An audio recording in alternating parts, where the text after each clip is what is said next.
I mean, if you want to stay exactly where you are in your fundraising, don't join. That's my cookie. If you're ready to take things to the next level, you should definitely be a part of this program.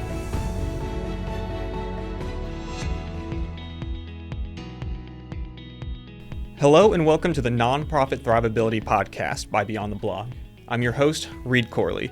Today we're discussing Fueling Dynamic Fundraising, and to help us do so, we have the Director of Development and Marketing at Parenting Matters, Rebekah Prieto. Rebekah, welcome and thank you for joining us. Thanks so much for having me. If you don't mind just starting us off with telling, how do you describe Fueling Dynamic Fundraising to somebody who doesn't know what it is? You know, it's a great program. That's what I really want to start with. And what I can say is that, yes, it's either a 2 or 4 day course that you have to participate in. It does require you to sit in a classroom with excellent instructors, delicious food, peers that you get to know. But what really the program is about is what comes beyond that. It is this community that's created around you. It sort of weaves all of these supports together to help fuel your fundraising in your organization and really, launch you forward. And as you said, this is either a 2 or 4 day program. It's highly intensive. It takes time out of your day. So why was it important for you and for Parenting Matters to take part in Fueling Dynamic Fundraising? Yeah, I am really fortunate to work for an organization that prioritizes continuing learning. We want that for our program staff, and we also want that for administrative staff. So when I saw this program become available, and I think it was Jennifer Abbott who shared it with us and said, hey, you should really consider this, I knew I wanted to participate.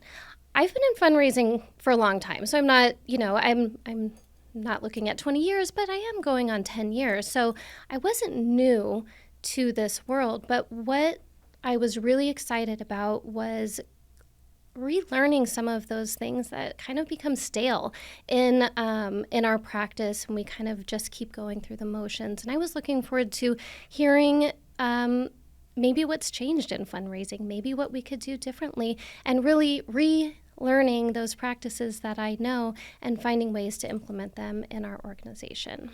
I think it's especially interesting when we have experienced fundraisers attend this course because, like you said, what have we forgotten? What's new in the sector? So what are some of the things that you relearned maybe over the course of Fueling Dynamic Fundraising? I relearned the importance of things like policies. That's a simple thing, and we've been doing this a long time, but our organization didn't have formal policies in place. I learned about what that looks like to implement them in an organization that doesn't have them. I relearned some ways to communicate about fundraising to our board of directors. If you've ever worked with a board of directors, sometimes they're not super excited about fundraising. It's really the area that causes a lot of anxiety. And there were just some excellent communication tips that came out of that gave me just some new talking points and a way to re-educate our board of directors about why it's exciting. And I want to double click on that because I think that's a place where a lot of organizations struggle because, your board should be supporting the organization. They should be making connections. What were some of the specifics that Fueling Dynamic Fundraising taught you about interacting with the board in the fundraising? Well, I'm so glad you asked because there was a quote, and this happened early on. I want to say it was in maybe even the first day of the class. And there was a quote that was presented, and I hope I don't butcher this, but it was, fundraising is the gentle art of teaching people the joy of giving. And that was followed by this information data that was collected on the physical benefits that it has when people give, whether they give through their time or their talents, their treasures. And it was things like your cardiovascular health can be improved. You can improve your longevity of your life. You can build a community around you, things like that. And so when I talk to my board of directors, I say, you are helping people live longer by encouraging them to support us. And beyond that, we talked about, a donor life cycle or kind of the path that they follow. And it is not all about the ask. It is everything that happens around asking for money that the board can really help for. They can help ask for money too, but it's introducing us to your sphere of influence. It's coming with us to have conversations with people. It's writing thank you notes or maybe making a phone call. It's helping people in a lot of different ways find what they love about Parenting Matters. And then we can make the ask. You can join us, but there's so much more to it than just asking for money. Yeah, I think that's what scares a lot of board members away. They think that they're the ones that have to make the ask, but that's not the case. They don't. Yeah. They don't. This really emphasizes to me the importance of collaboration, which is a big priority here at the Patterson Foundation, collaborating with the board, collaborating with the executive director. And you and your executive director both work on fundraising, I imagine. So how did your Fueling Dynamic Fundraising experience strengthen or shape that partnership? Yeah, I am also fortunate to work with an executive director that is highly engaged in fundraising, and I haven't found that to always be true in the nonprofit sector. But Katie is really a partner, so we work through things together. We develop our annual plan together. We, decide what next step we're going to take together. And having this program in place and being able to bring back what I've learned through the class, but also through the continuing education, the consulting components, has really strengthened that partnership that was already super strong for us. And did she attend the course with you? She did not. So okay. I went solo. We're a very small team, so having people out of the office can be a little challenging, but we shared the information afterwards and then worked through ways, and we're still working through ways. Absolutely. To incorporate it. And you guys took Fueling Dynamic Fundraising about a year ago now, is that right? Yeah, it was a year ago. And, starting the program, I did the 4-day course. And real quick, 4 days, how many hours each day? I think it was like 8 hours a day. Yeah. I mean, it was a lot. Yeah. It was, and listen, I was coming in after, I just had graduation for one of my children and, family visiting, and I pushed them out the door so I could come to this class. So I was out of work and then out of work again, but it was really important for us to prioritize this learning. And you think totally worth jumping through all those hoops and putting the work in? 100%, because it doesn't stop after the 4 days. And that's really what's beneficial about this, is that it keeps going. And they said a year. They said you've got a year of support, but I want you to know that I am currently taking a class. I think I go tomorrow, and it's been over a year. So it doesn't stop. It continues, and the access to those tools continues. And another thing I think is just really wonderful is that all of the people that support that program, the instructors and the team with Fueling Dynamic Fundraising, I feel like I could reach out to any of them and ask for support if I came across a question that I had. I want to dig a little bit deeper in, because you talked about the post, like the actual week of work, and a few lucky organizations, get that one-on-one consulting work, which I know you guys did. So what was the value that you have found in that one-on-one consulting work? Because I know a lot of the work actually happens afterwards. It does. I mean, it doesn't mean anything if you're not going to continue and work on implementing those things throughout your time in the nonprofit world.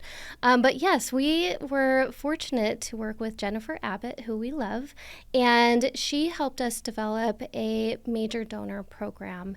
This is something that we really wanted to do as an organization. We've been focusing more on individuals, but really weren't sure where to get started. How do we define who our major donors are?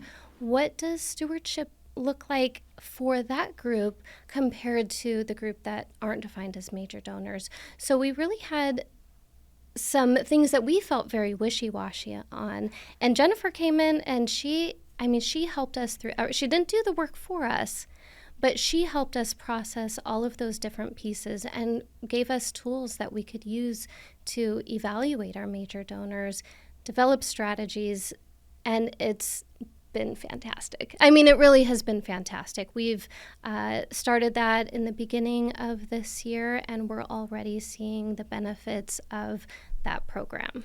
Do you mind sharing any of those stories? So we, we're asking people for gifts more frequently. We're meeting with our donors on a more regular basis, and our touch points look different. So, for example, we just hosted our Impact Celebration, which is an event where parents give testimony, and we really share back to our donors what their funds are doing. So if you give us money, what does it look like in action? And we had a fair number of donors that were not able to attend because, as it so happens, people travel in the summer. However, when we shared back the information through email, we then shared that information back with our donors and said, look, on an individual basis, look what you helped accomplish. This is really fantastic. You know, when you're back from your trip to Scotland or wherever beautiful place you're traveling to, would you be willing to get lunch with us again? And I have so many lunch meetings, I'm going to have to, find the salad menu or something because, but we're connecting more. And I think that's the important part. And we have some guidelines for ourselves to follow. So we know if we're reaching out when we should be and if we're not. That seems like peak donor stewardship there. Yeah. And that was, one of the main talking points in Fueling Dynamic Fundraising. Donor stewardship, its case for support, and annual fund planning. Was donor stewardship the most impactful part of the FDF for you, or did any other topic really resonate? Yeah, donor stewardship is very important, and I think as an organization we knew the importance of that, and we did gain a lot of great tools.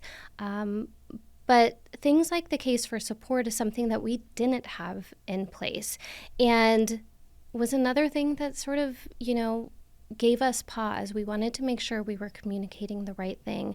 So learning that case for support information or relearning it and going back. So we did have another course that I was able to attend that was really targeted with a couple other consultants here at Patterson, and they really helped us hone in on that project. So that was highly impactful. And then, the annual campaign, I think my favorite thing from the annual campaign was when we put together a plan, and that's for the year, then when everyone comes to us and has some really great ideas that we could do, our annual plan really gives us permission to say, not right now. No, we're not right now. And one area that can be a struggle is wanting to do too many things at one time. So it really gave us that permission we needed to say, we're not going to do this now. Let's consider that for another time so we can laser focus on the plans we have for today. And I know a big aspect of FDF, kind of building off of that, is they don't want you to rely on having a gala or a golf tournament. So what are the milestones over the course of the year that you guys have for your fundraising calendar? Yeah, and we absolutely do a fundraiser, right? It's a good way to get together. We do, one big event in November. We also do our Impact Celebration, which I just mentioned, but we also send out a mid-year report to all of our donors. And so it's kind of like an annual report, but we do it halfway through the year. And that's something we implemented. We'll send out our third year mid-year report this, in the next month or so. And that gives us a way to communicate that impact on a more personal level. It only goes to the donors, and it's done in print, so we're, still using snail mail. We do, an annual letter like everyone else does, but we try to have those one-on-one touch points more frequently with people and in smaller capacity.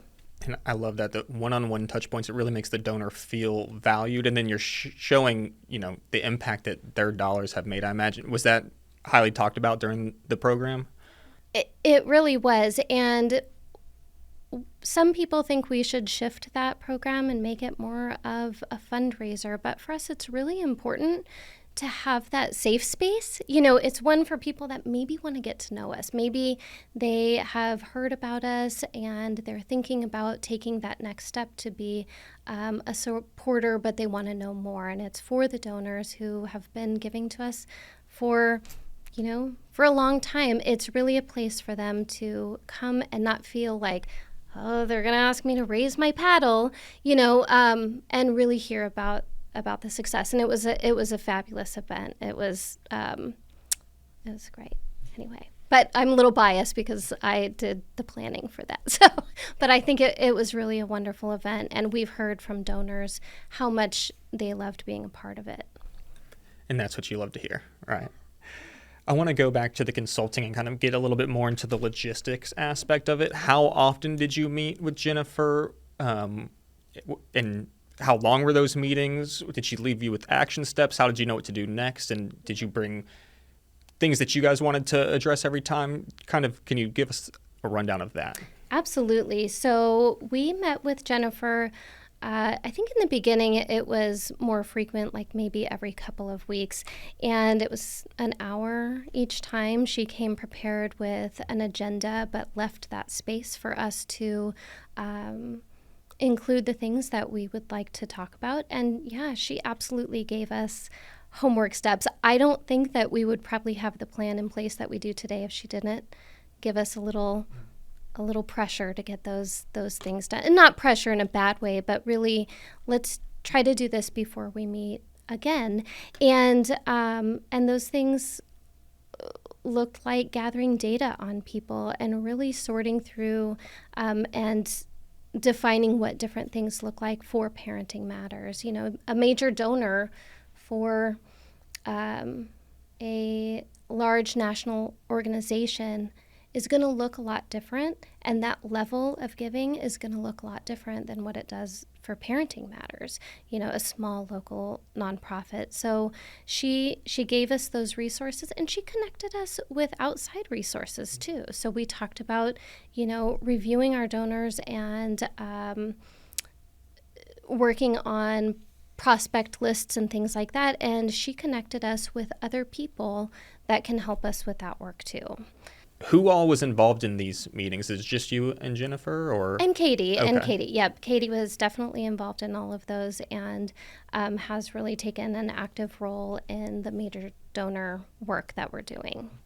And I know a big aspect of FDF is creating that culture of philanthropy. So you attended this event by yourself, but how do you bring that information back, and how are you working to create a culture of philanthropy in this organization? Absolutely. So we talk about our fundraising and really what it means and the importance of it with our staff at their monthly staff meeting now.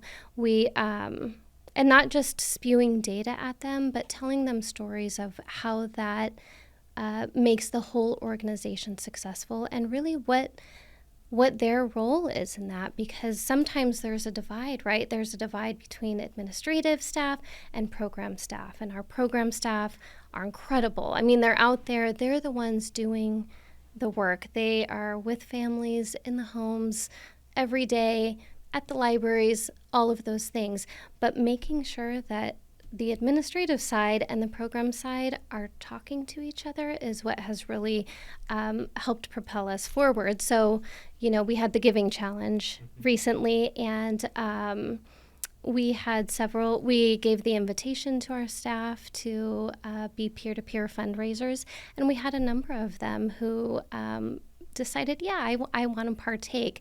And we asked people to like and share. We asked them to make videos and explain why that video content that we share on social media can help benefit all of us. So and we ask them to give. But of course, that's not a requirement of working for a nonprofit. So, yeah. Yeah. I think it's important for us all to realize that your title has development in it, but everybody in the organization has some part in the process. They absolutely do. And, it's the community image that we have that's really important. And they all do a fabulous job of, upholding that and communicating with their parents and providing really excellent service. Also is a reason that we can continue asking for funds from the community. Yeah. But yeah. So kind of to start winding us down here, what accomplishments are you most proud of since completing this program? Yeah, like some nitty-gritty things. The policies that we implemented, the major donor program, and working with the board, all things that I've already said. But what they all have in common is this infrastructure. And in fundraising, you can't move things forward in a really smooth way unless you have an infrastructure in place to support those. So I think what I'm most proud of is having those things prepared and ready to go. And our organization, we're ready. And we're out there, we're doing it, and we continue to implement new strategies that we learned from the course and from this program every day. That reminds me of one of the TPF-isms of turning silos into systems. Yes, exactly. When you look at your organization today versus before Fueling Dynamic Fundraising, before the consulting, how does it compare? Oh, man.